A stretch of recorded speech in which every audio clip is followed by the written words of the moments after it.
అందరికీ నమస్కారం. భాస్కర్ కిల్లి ఛానల్‌కి స్వాగతం. ఈరోజు నేను చెప్పబోయేది 'తంగలాన్' సినిమా గురించి. అయితే 'తంగలాన్' సినిమా గురించి నేనేమి రివ్యూ ఇవ్వట్లేదు గానీ, 'తంగలాన్' సినిమా మీద జరిగే చర్చ అనేది ఈ మధ్య మనం సోషల్ మీడియాలో చూస్తూనే ఉన్నాం. దళితుల గురించి చాలా బాగా చెప్పారని, మన దేశంలో ఇలాగే జరిగిందని, ఇప్పటికీ జరుగుతుందని అప్రకటిత మేధావులు చాలామంది ఈరోజు సోషల్ మీడియాలోకి వచ్చి తమ తాలూకు ఈ వికృతమైన రూపాన్నంతా ప్రదర్శిస్తూ విషం చిమ్ముతున్నారు. అయితే దాని నిజాలు ఏంటి అనేది ఒకసారి గమనిద్దాం. ఈ 'తంగలాన్' సినిమాలో విక్రమ్ హీరోగా నటిస్తే ఈ సినిమాకి దర్శకత్వం వహించింది రంజిత్ కుమార్ అనే ఆయన. ఈయన మరి దళితుడు అనుకుంటా, మరి నాకైతే ఐడియా లేదు. బట్ ఈయన ఒక అంబేద్కరిస్ట్.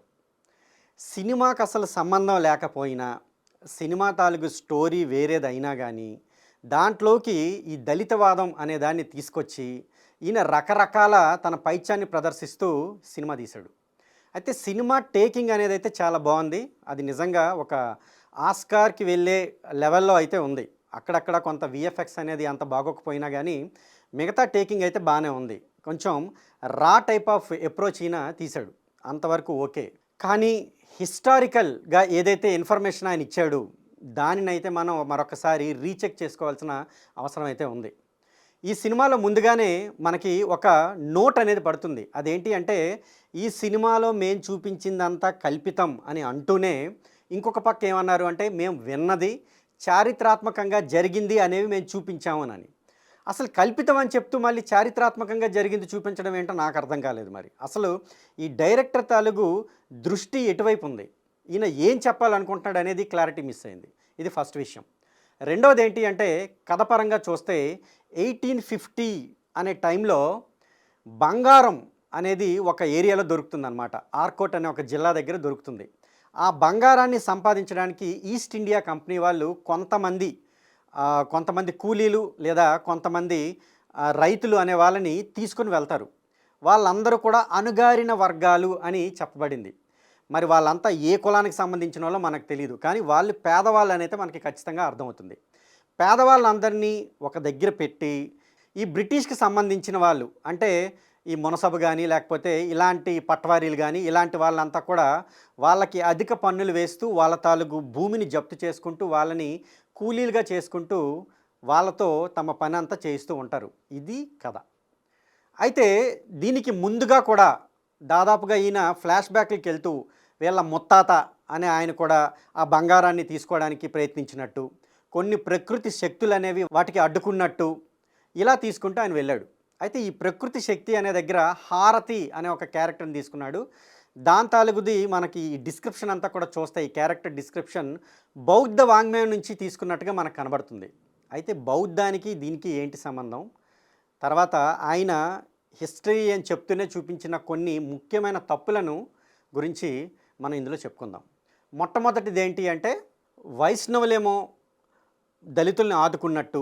అంటే ఇక్కడ నేను దళిత అనే పదం వాడుతున్నాను కానీ యాక్చువల్గా అందులో అణగారిన వర్గాలనే మనం చెప్పుకోవాలి.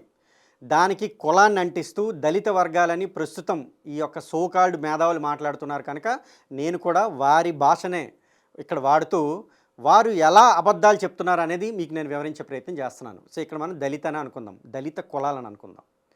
అయితే ఈ దళిత కులాలని వైష్ణవులంట వాళ్ళందరినీ కూడా అంటే కాస్త కోస్తో ఉద్ధరిస్తున్న ప్రయత్నాలు జరుగుతున్నట్టు, దళిత అని పిలువబడే ఈ వర్గాలందరినీ కూడా వైష్ణవులు, మరి ముఖ్యంగా రామానుజాచార్యులు వీళ్ళందరినీ కూడా వైష్ణవ సాంప్రదాయంలోకి ఆహ్వానిస్తున్నట్టు, అక్కడ నుంచి వాళ్ళు దళితులు అని పిలువబడకుండా వాళ్ళంతా కూడా మిగతా వర్గాల్లానే అంటే అగ్రవర్ణాలుగానే పిలువబడుతున్నట్టు, వాళ్ళంతా కూడా జంధ్యం వేసుకొని అక్కడి నుంచి డైరెక్ట్గా స్వర్గానికి వెళ్ళిపోతారు అన్నట్టుగానే ఈయన చూపించాడు. అంతవరకు ఫైన్. కానీ శైవులు అనేవాళ్ళు అగ్రవర్ణాలు మాత్రమే పాటించినట్టు, శైవులు అనేవాళ్ళు ఈ అణగారిన వర్గాలు లేదా దళిత కులాల వారిని అనగదొక్కినట్టు సినిమాలో చూపించాడు. మరి ఈయనకి శైవులు అంటే అంత కోపం ఎందుకో నాకు అర్థం కాలేదు. నిజానికి మనం హిస్టరీలో చూసుకుంటే ఇటుపక్క వైష్ణవులు అటుపక్క శైవులు ఇద్దరు కూడా తమ తమ సాంప్రదాయాలు కాపాడుకోవడానికి ప్రతి ఒక్క కులం అసలు వాళ్ళు కులాలనే చూడలేదు. ఎలా అయితే ఇటుపక్క వైష్ణవులు అన్ని కులాల వారిని తమ లోపలికి ఆహ్వానించారో అలాగే ఇటుపక్క శైవులు కూడా అన్ని కులాల వారికి తమ లోపలికి అంటే తమ సాంప్రదాయంలోకి ఆహ్వానించారు. ఉదాహరణకి కర్ణాటకలో ఉండే లింగాయత్ని తీసుకుందాం. వాళ్ళు దాదాపుగా 16 కులాల వారిని తమ తాలూకు ఈ సెక్స్‌లోకి ఆహ్వానించినట్టుగా తెలుస్తుంది. అందులో ఎస్సీస్ ఉన్నారు, బీసీస్ ఉన్నారు, ఎస్టీస్ ఉన్నారు. ఇలా వీళ్ళు వాళ్ళని లేదు. అన్ని కులాల వారికి కూడా వాళ్ళ మెడలోకి ఈ బసవ అనే ఆయన ఫౌండర్ అనమాట. ఈ యొక్క లింగాయత్ అనే సెక్ట్‌కి. ఆయన ఏ కులమని చూడలేదు.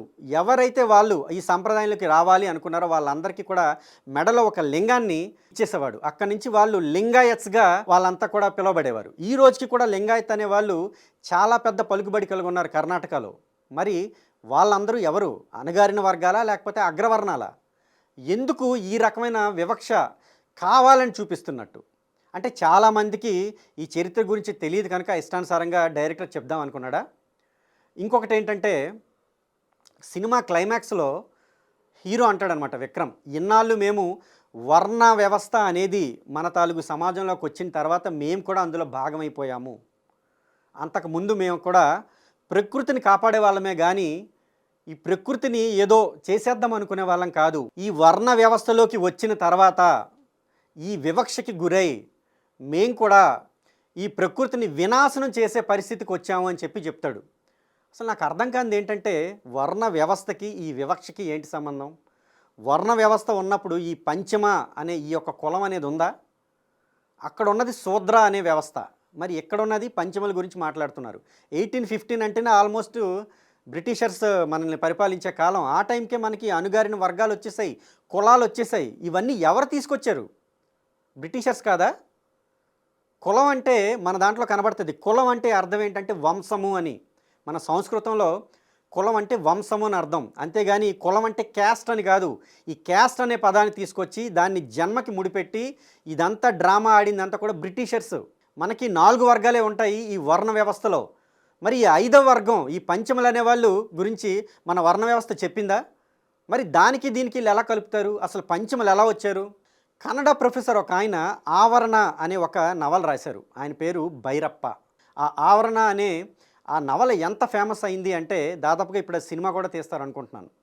దాంట్లో ఆయన రీసెర్చ్ చేసి చెప్పినది ఏంటంటే ఈ పంచమలు అనేవాళ్ళు ఎలా వచ్చారంటే ఇస్లాం రాజులు ఎవరైతే మన తాలూకు భూభాగాలను ఆక్రమించుకున్నారో, మన రాజులను ఆక్రమించుకొని మన రాణీలను వాళ్ళు ఎప్పుడైతే చెరపట్టారో ఆ తర్వాత ఈ రాజుల తాలూకు చుట్టాలను అందరిని కూడా బానిసలుగా చేసేసారంట. వాళ్ళకి ఇంకా అక్కడి నుంచి కులం లేదు, ఏమీ లేదు, డబ్బు లేదు, అధికారం లేదు, పరపతి లేదు, ఏమీ లేదు. ఆఖరికి వాళ్ళు ఏమయ్యారు అంటే అలా నెమ్మదిగా దిక్కుమాలిన దరిద్రులు అయిపోయారు. వాళ్ళనే పంచములు అని మనం పిలుస్తున్నామని చెప్పి ఈయన రీసెర్చ్ చేసి కనుక్కున్నాడు. కావాలంటే మీరు ఆ నవల చదవండి. అంటే పంచములు అంటే ఎవరు? ఈ ముస్లింలు తయారు చేసిన వాళ్ళు అన్నమాట. దానికి మన వర్ణ వ్యవస్థకి సంబంధమే లేదు. మరి డైరెక్టర్ ఈ హీరో చేత ఎలా చెప్పించాడు వర్ణ వ్యవస్థకి ఈ పంచములకి రిలేషన్ పెడుతూ? ఇదొక పెద్ద అబద్ధం. ఇక మూడో దానికి వద్దాం. ఈ సినిమాలో బౌద్ధం గురించి చెప్పబడింది. ఏమనంటే 1850 టైంలోన బౌద్ధ మతాన్ని ఈ యొక్క అక్కడున్న అణగారిన వర్గాలంతా కూడా అవలంబిస్తుంటారు. బౌద్ధాన్ని అవలంబిస్తున్నప్పుడు అంతవరకు బాగానే ఉంటుంది. అక్కడ ఒక బుద్ధుని విగ్రహం ఉంటుంది, శాక్యముని అంటారనమాట. ఆ బుద్ధుని విగ్రహం తాలూకు తల ఖండించిన తర్వాత అక్కడ రకరకాల అంటే కొంచెం అక్కడ అతీంద్రియ శక్తులను కూడా డైరెక్టర్ అక్కడ చూపించాడు. ఆ బుద్ధుని తాలూకు విగ్రహం యొక్క తలని కొట్టేస్తే అక్కడ కొన్ని అతీంద్రియ శక్తుల వలన కొన్ని మాయలు జరుగుతాయి. అయితే అదంతా అక్కడ మనం తీసేస్తే ఇక్కడ మనం చెప్పాల్సింది ఏంటి అంటే ఆ అణగారిన వర్గాలు అనేవి బౌద్ధ మతంలో ఉంటారు. అసలు నిజానికి ఈ బౌద్ధ మతానికి తీసుకొచ్చి ఈ దళిత వర్గాలకి ముడిపెట్టడం ఏంటో నాకు అర్థం కాలేదు. దీన్నంతా చూస్తే మనకు ఒక విషయం పూర్తిగా అర్థమవుతుంది. అదేంటంటే ఈ డైరెక్టర్ అనేవాడు పారంజిత్ అనేవాడు అంబేద్కరిస్ట్. మరి అంబేద్కరిస్ట్కి బౌద్ధానికి ఏంటి సంబంధం అంటే అంబేద్కర్ గారు బౌద్ధంలోకి మారారు కనుక చాలామంది అంబేద్కరిస్టులు బౌద్ధంలోకి వెళ్ళారు. అంతకు మించి ఎక్కడ ఇంకేమీ కూడా రిలేషన్ మనకు కనిపించట్లేదు. సో అంబేద్కర్ గారు బౌద్ధంలోకి వెళ్ళారు కనుక వీళ్ళంతా కూడా ఏం చేశారు, అక్కడ అణగారిన వర్గాలంతా కూడా బౌద్ధ మతంలోకి వెళ్ళినట్టు చూపించారు. కానీ నిజానికి అంబేద్కర్ గారి ఫస్ట్ చాయిస్ ఏంటి? సిక్కు మతం. బహుశా అంబేద్కర్ గారు సిక్కు మతంలోకి వెళ్ళి ఉంటే వీళ్ళంతా కూడా పగిడీలు కట్టేసి ఉండేవాళ్ళేమో, పగిడీలు కట్టేసి బల్లె అని ఉండేవాళ్ళేమో. అంతేకాకుండా అక్కడున్న అణగారిన వర్గాలందరికీ కూడా సిక్కు వేషం వేయించేసి గెడ్డాలు మీసాలు పెట్టించి బహుశా బల్లె అని ఆటలాడించేవాడేమో మరి డైరెక్టర్. మొత్తానికైతే సిక్కు మతంలోకి ఆయన వెళ్ళలేదు కనుక వీళ్ళందరికీ సిక్కు వేషంలో చూసే బాధ మనకి తప్పింది. సరే, ఇది పక్కన పెడితే బౌద్ధం అనేది దళితులకి చేసింది ఏమిటి అనేది ఇక్కడ ఒక క్వశ్చన్ వస్తుంది. పేపర్ మీద చూసుకున్నాం అనుకోండి, బౌద్ధం తాలూకు నియమాలన్నీ కూడా చాలా బాగుంటాయి, అందరూ సమానులే అన్నట్టుగా ఉంటాయి. కానీ ప్రత్యేకంగా దళితులకి బౌద్ధం చేసిందేంటి? ఈ సినిమాలో ఏదో క్రీస్తు పూర్వం 5వ 6వ శతాబ్దం అని చెప్పి బుద్ధుడు మనిషి తాలూకు కోరికలే వాళ్ళ తాలూకు ఈ పాపాలకి కారణం అన్నట్టు ఏవో కొన్ని మాటలు చెప్పించారు. అసలు దానికి వీళ్ళకి ఏంటి సంబంధం కూడా నాకు అర్థం కాలేదు. అంటే ఈ అణగారిన వర్గాలకి బుద్ధుడు దళితులు అనే వాళ్ళకి చేసిందేమీ లేదు. ఇది మొదటి విషయం. అసలు బుద్ధుడు ఏం చెప్పాడో ఈనాటికి కూడా ఎవరికి తెలియదు, ఎందుకంటే ఆయన ఎటువంటి బుక్స్ కూడా రాయలేదు. ఆ తర్వాత బుద్ధుడు ఇవి చెప్పాడు అని చెప్పి వాళ్ళ శిష్యులు రకరకాల పుస్తకాలు రాసుకుంటూ వచ్చారు. ఈ రోజుకి కూడా ఆ శిష్యుల్లోనే గొడవ ఉంది. ఇది బుద్ధుడు చెప్పాడు అంటే లేదు లేదు ఇది బుద్ధుడు చెప్పలేదు, ఇది మాత్రమే చెప్పాడంటే ఇది మాత్రమే చెప్పాడని ఆలలాలు కొట్టుకుంటున్నారు. సో వాళ్ళకే క్లారిటీ లేదు బుద్ధుడు ఏం చెప్పాడా అనేది. అసలు ఈ బుద్ధుడు అనే ఆయన ఎప్పుడు పుట్టాడు అనేది అని మనకు కూడా కరెక్ట్ అయిన క్లారిటీ లేదు మనకి. కొంతమంది అంటారు క్రీస్తు శకం అని, కొంతమంది అంటారు క్రీస్తు పూర్వం అని. ఇక్కడ క్రీస్తు అనే పదం నేను ఎందుకు వాడుతున్నానంటే బ్రిటిషర్స్ కాలంలో మాట్లాడిన మాటలు కనుక. నిజానికి ఇప్పుడు మనం అంతా కూడా సామాన్య శకం అనే వాడుతున్నాం. సో సామాన్య శకానికి ముందా సామాన్య శకం అనే దాని మీద క్లారిటీ లేదు. ఇక బౌద్ధ మతం గురించి మాట్లాడుకుంటే వాళ్ళలో వాళ్ళే ఎంతగా దిగజారిపోయారో మన అందరికీ కూడా బౌద్ధ మతం తాలూకు హిస్టరీ చూస్తే తెలుస్తుంది. తంత్రాలు వచ్చేసాయి, మంత్రాలు వచ్చేసాయి, ఎదురెదురుగా కూర్చొని ఆడవాళ్ళు మగవాళ్ళు నగ్నంగా కూర్చొని పూజలు చేసుకొని అలానే వాళ్ళు అక్కడే సంభోగం చేసుకునే పరిస్థితులు కూడా వచ్చేసాయి. ఇవన్నీ కూడా మనం బౌద్ధం చూస్తే కనబడుతున్నాయి. అంతేకాకుండా బౌద్ధుల గురించి ఒక చిన్న కథ కూడా చెప్పుకుంటారు. ఎవడో ఒక బౌద్ధ సన్యాసి ఉన్నాడంట, వాడు అహింస అయితే పాటిస్తాడంట, కానీ వాడికి ఒక మేకను తినాలనిపించిందంట. మరి ఏం చేస్తాడు వాడు? ఆ మేకని చంపలేడు. అప్పుడు ఏం చేస్తాడంటే ఒక టవల్ని తీసుకొచ్చి ఆ మేక మొహానికి చుట్టేస్తాడనమాట, గట్టిగా ఊపిరాడకుండా. 5 నిమిషాల తర్వాత చచ్చిపోద్ది. అంటే ఈయన దాన్ని చంపలే, కానీ ఈయన తాను కోరిక తీర్చడానికి ఇండైరెక్ట్గా దాన్ని చంపేస్తాడు, ఆ తర్వాత దాని మాంసం తినేస్తాడు. బౌద్ధులు దాదాపుగా ఇలా ఉంటారు అని చెప్పడానికి మన పెద్దలు చెప్పిన ఒక చిన్న కథ ఇలాంటిది. ఇంతేకాకుండా ఒక చిన్న డౌట్ మనకు వస్తుంది. ఆ కాలంలో నిజంగా అణగారిన వర్గాలు బౌద్ధ మతాన్ని తీసుకుంటే మరి బౌద్ధ మతం మొత్తం కూడా మన భారతదేశం నుంచి ఎందుకు వెళ్ళిపోయింది? కేవలం అగ్రవర్ణాలు మాత్రమే బౌద్ధాన్ని ఒకవేళ కానీ వాళ్ళు వ్యతిరేకిస్తే ఈనాటికి కూడా మన గిరిజనుల్లో కానీ లేకపోతే మన దళిత వర్గాల్లో కానీ బౌద్ధం ఇప్పటికీ కూడా నిలిచి ఉండాలి కదా. కేవలం అంబేద్కర్ గారు బౌద్ధంలోకి మారిన తర్వాత ఇప్పుడు బౌద్ధ మతం గురించి కాస్త కోస్త ఎందుకు మాట్లాడుతున్నారు? అది పూర్తిగా ఎందుకు వెళ్ళిపోయింది? ఎందుకంటే బౌద్ధం అనేది ఆ కాలంలో రాజుల వరకు మాత్రమే పరిమితమై ఉండేది. ఒకవేళ ఆ రాజు బుద్ధిస్ట్ అయితే ఆ కాలంలో ఆ మొత్తం ప్రజలంతా కూడా బుద్ధిస్టులుగా ఉండేవాళ్ళు. ఆ తర్వాత ఒకవేళ ఆ రాజు మారిపోయినా, అంటే వేరే మతం లేదా సాంప్రదాయంలోకి మారిపోయినా, లేదా ఆ రాజు చనిపోయినా, లేదా ఆ రాజు తర్వాత వేరే వ్యక్తులు కానీ లేదా వాళ్ళ తాలూకు వంశం వాళ్ళు కానీ వచ్చి వాళ్ళు వేరే సాంప్రదాయంలో ఉన్నా ఇక పూర్తిగా బౌద్ధ మతం అనేది ఉండేది కాదనమాట. ఇది మనం చాలా జాగ్రత్తగా గమనించాల్సిన అంశం. ఇంకొక విషయం ఏంటంటే తర్కబద్ధంగా బౌద్ధం అనేది నిలవలేదు. ఆ కాలంలో ఆది శంకరాచార్యులు తర్కబద్ధంగా ఈ బౌద్ధ సన్యాసులతో ఎదుర్కొని వాళ్ళని ఓడించి పడేశారు. ఓడించి పడేసిన తర్వాత వాళ్ళంతా కూడా దేశం విడిచి వెళ్ళిపోవడమో లేకపోతే చావడమో, అంటే ఈ చావడం అనేది కూడా నియమంగా ఉండేది. ఆ తర్కంలో ఎవరైతే ఓడిపోతారో వాళ్ళకి మరణదండన. ఒకవేళ ఆది శంకరాచార్యులు కానీ ఓడిపోతే ఈయనకి మరణదండన, లేకపోతే బౌద్ధ సన్యాసులకు మరణదండన. ఈయన తర్కబద్ధంగా తన తాలూకు అద్వైతాన్ని చెప్పాడు కనుక ఈయన గెలిచేవాడు, వాళ్ళంతా ఓడిపోయారు. ఆ మతం అలా క్షీణించింది అంతే తప్ప ఆ మతం ఏదో దళితులకి అణగారిన వర్గాలకి ఏం చేసేసిందేమీ లేదు. ఈ డైరెక్టర్ అంబేద్కరిస్ట్ కనుక అంబేద్కర్ అనే ఆయన బౌద్ధంలోకి మారాడు కనుక ఈయనేవో దళితులకు బౌద్ధిజం ఏదో చేసేసింది అన్నట్టు సినిమాలో చూపించాడు. ఇది కూడా ఒక పచ్చి అబద్ధం. ఇక ఈ సినిమా గురించి విశ్లేషణ చేస్తూ ఎవరో ఒక సినిమా అనలిస్ట్ అంట, పేరు భరద్వాజ్ అంట, బహుశా ఈయన కమ్యూనిస్ట్ అనుకుంటాను. ఈయన కొన్ని వ్యాఖ్యలు చేశారు. ఈయన అణగారిన వర్గాల గురించి మాట్లాడితే నాకు పెద్దగా ప్రాబ్లం అని అయితే ఏం అనిపించదు, కానీ ఈయన శ్రీరాముని తాలూకు అక్కడ ప్రస్తావాన్ని తీసుకొచ్చాడు. దీన్నైతే మాత్రం ఖచ్చితంగా ఖండించాల్సిన విషయంగానే చెప్పాలి. ఈయన ఏమంటున్నాడంటే త్రేతాయుగంలో రాముడు కూడా ఇదే పని మీద వెళ్ళాడు. ఈస్ట్ ఇండియా కంపెనీ తంగలాంలో ఏ పని మీద అయితే ఈస్ట్ ఇండియా కంపెనీ ఆఫీసర్లు వచ్చి వీళ్ళని వశపరుచుకుని వీళ్ళతో పని చేయించుకున్నారు. రామాయణంలో రాముడు కూడా అదే చేశాడు. వానరముఖని తన వైపుకు లాక్కుని వాళ్ళతో పని చేయించుకున్నాడు. అంటే రాముడు కూడా ఈస్ట్ ఇండియా కంపెనీ ప్రతినిధి అని చెప్పుకోవాలా? ఈస్ట్ ఇండియా కంపెనీ పోలికే.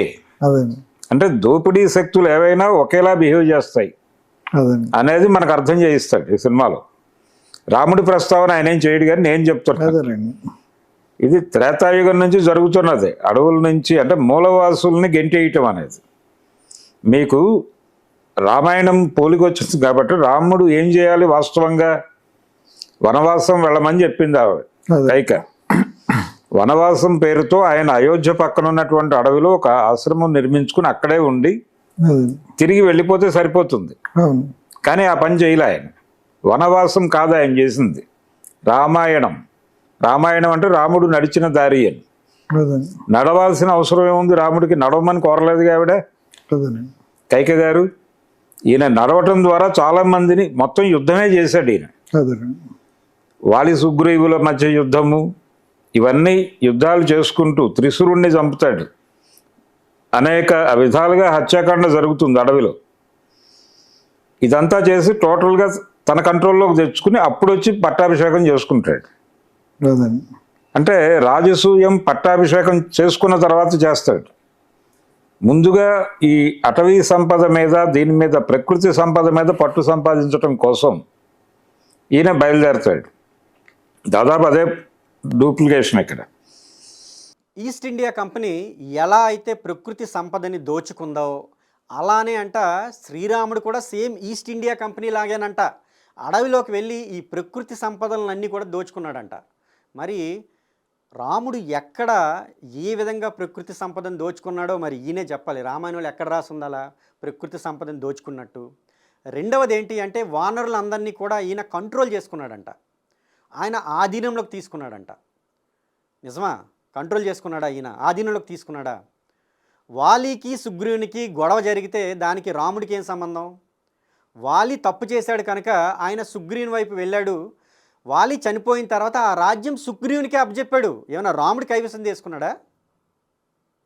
రాముడి కైవసం చేసుకుంటే అప్పుడు మనం మాట్లాడాలి. సుగ్రీవుడే కదా దానికి రాజుగా ఉన్నాడు.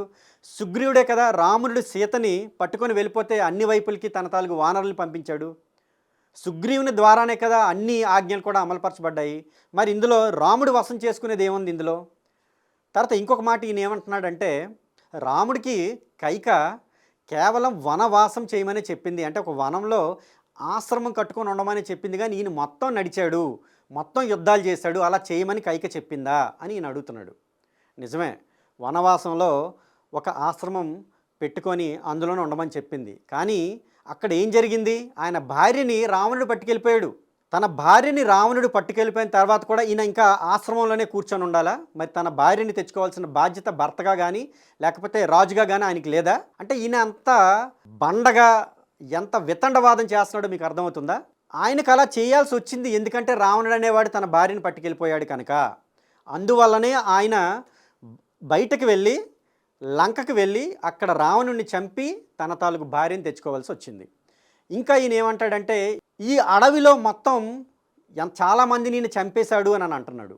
ఖచ్చితంగా చంపుతాడు. ఎందుకంటే వాళ్ళంతా కూడా లోక కంటకులు, రాక్షసులు. వాళ్ళ వల్ల ప్రజలు చాలా ఇబ్బందులు పడుతున్నారు. మునులు చాలా ఇబ్బంది పడుతున్నారు. వాళ్ళంతా వచ్చి రాముడికి మొరపెట్టుకుంటే అప్పుడు రాముడు వెళ్ళి వాళ్ళందరినీ చంపినట్టుగా మనకు కనబడుతుంది. మరి దీంట్లో తప్పే ఉంది? లోక కంటకులు అడవిలో ఉంటే ఏంటి, బయట ఉంటే ఏంటి? వాళ్ళందరినీ చంపాల్సిన బాధ్యత రాజుగా రాముడికి ఉంటుందా లేదా? ఇంక ఈయన ఏమంటాడంటే ఇదంతా ఈ సినిమాలో లేదు కానీ నేను చెప్తున్నాను అని అన్నాడు.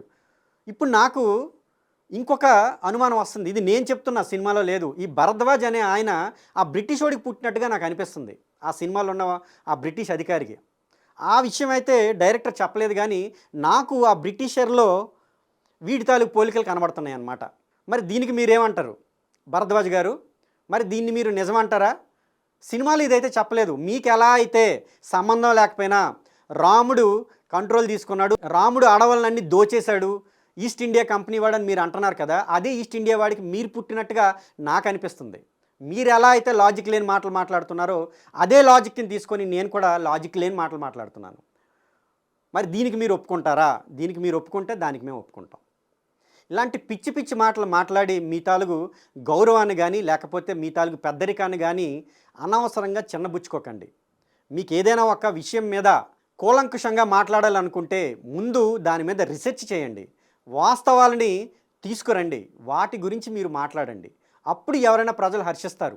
అంతేగాని మీ పైత్యాన్ని తీసుకొచ్చి ఇష్టానుసారంగా మాట్లాడారు అనుకోండి, మేము ఇంకా గట్టిగా మాట్లాడాల్సి వస్తుంది. మీరు ఎంత కిందకి దిగజారితే మీకన్నా కిందకి దిగజారాల్సి వస్తుంది. ఇక్కడ ఎవడు భయపడేది లేదు, ఇక్కడ ఎవడు కూడా ఊరుకునేది లేదు. మంచిగా మాట్లాడితే మంచిగా మాట్లాడతాం. మీరు ఏదైనా కానీ తిరగేసి మాట్లాడితే మిమ్మల్నే తిరగేస్తాం. కనుక జాగ్రత్తగా గుర్తుపెట్టుకోమని అందరికీ చెప్తున్నాను. అందరికీ నమస్కారం అండి. జై హింద్.